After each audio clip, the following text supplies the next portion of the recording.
Welcome to another video of Edifo.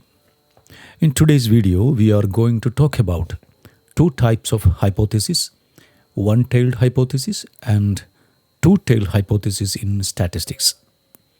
Don't worry if these terms sound a bit tricky, but by the end of this video, you will understand what they mean and be able to see how they apply in your research. First, let's understand what a hypothesis is. A hypothesis is basically an educated guess about something in the world or something about the reality around us.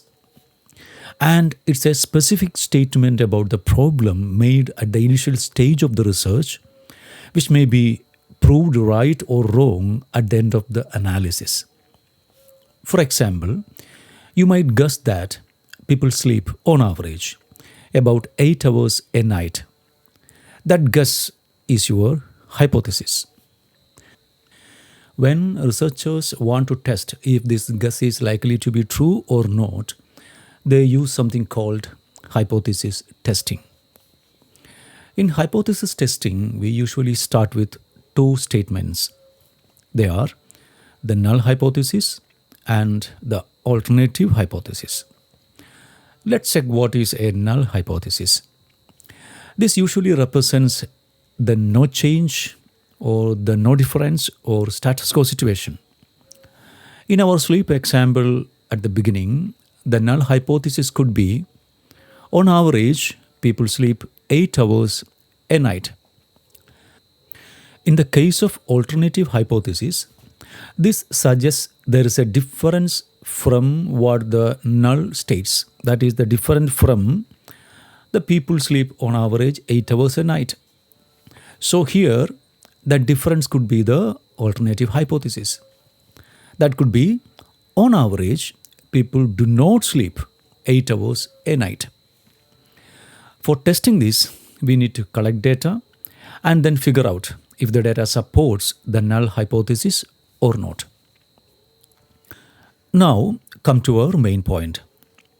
That is one-tailed and two-tailed hypothesis. On one-tailed hypothesis test looks for evidence in one direction. This happens when you have a strong reason to believe something is either greater than or less than a certain value. That certain value is the status quo. That is a default value. That is a null hypothesis. Take an example. Suppose a bakery claims that their bread loaf weighs at least 500 grams. In this case, the 500 gram is the status quo. So, the null hypothesis could be the bread loaf weighs 500 grams.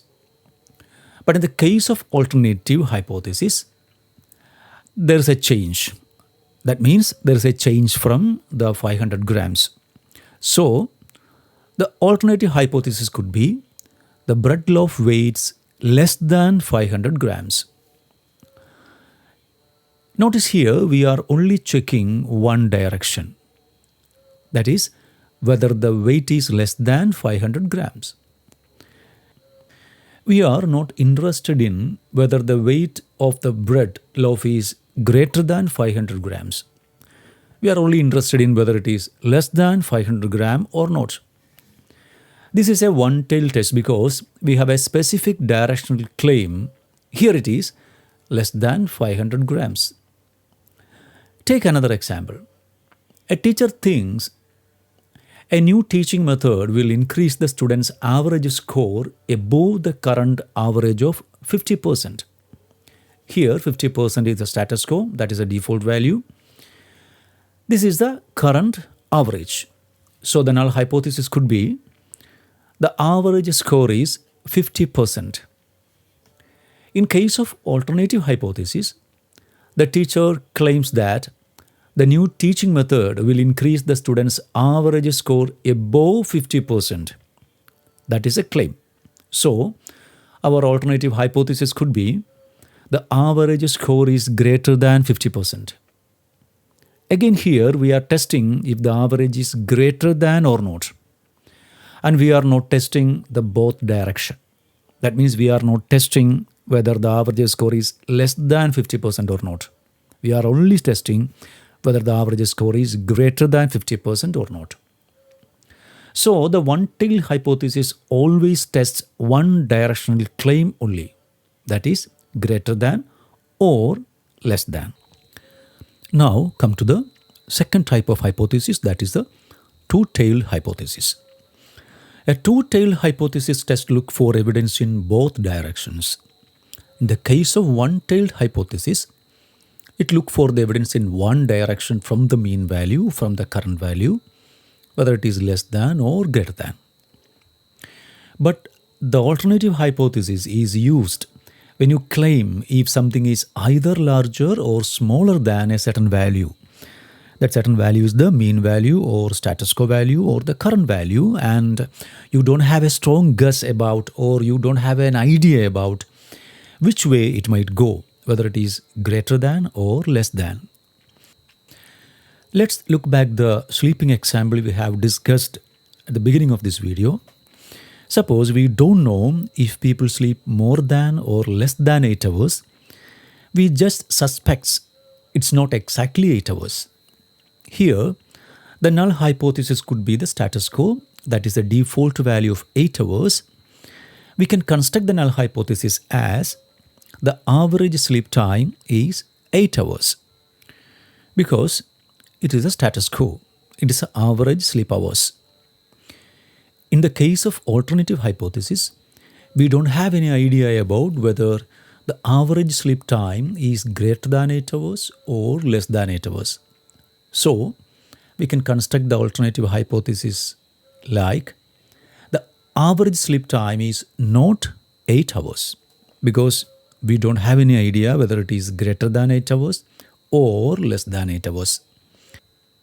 Here, if people actually sleep less than 8 hours on average, that we want to know, or if people sleep more than 8 hours on average, that also we want to know. But we don't know which one is right. Here we are checking in both directions, less than 8 hours or more than 8 hours. That's why it's called two-tailed test. Take another example.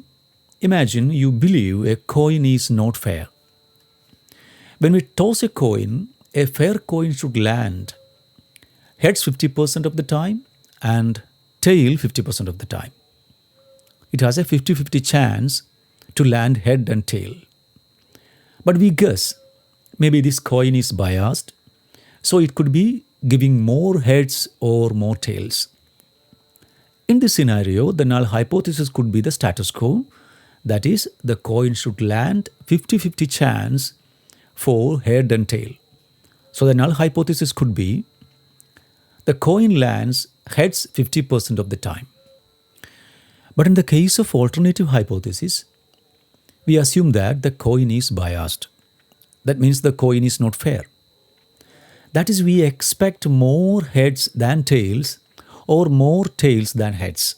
That means we expect both directions. Then the alternative hypothesis could be the coin does not land heads 50% of the time. It may be greater than or it may be less than. We are open to the possibility that it could be landing more than 50% heads or less than 50% heads. That means in our case both directions matters. The next big question is that which type of hypothesis that I need to select for my research, whether it is one-tailed or two-tailed. Use a one-tailed test if you have a clear direction of interest. That means whether you are testing a particular value which is less than the mean value or less than the status quo, you can use one-tailed hypothesis.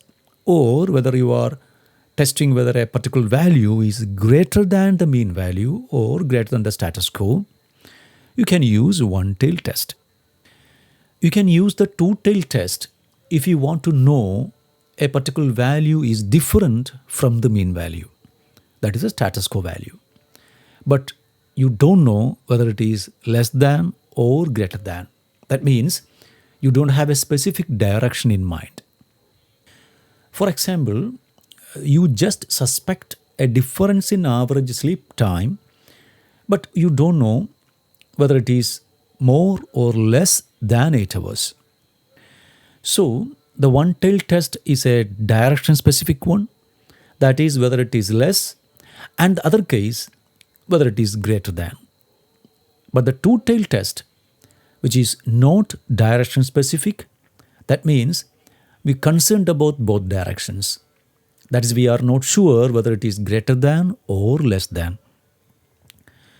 A one tail test checks if something is either greater than or less than a certain value, and that value is the mean value, or it is a status quo value, or it is a default value that we express through the null hypothesis, and it focuses on only one direction. A two-tailed test checks if something is simply different, whether that difference is high or low, or greater than or less than, etc. It looks in both directions.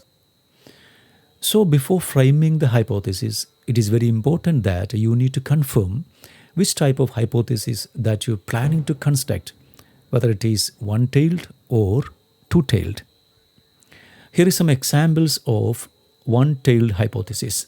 The first one, individuals with higher level of education earn significantly more income than those with lower level of education.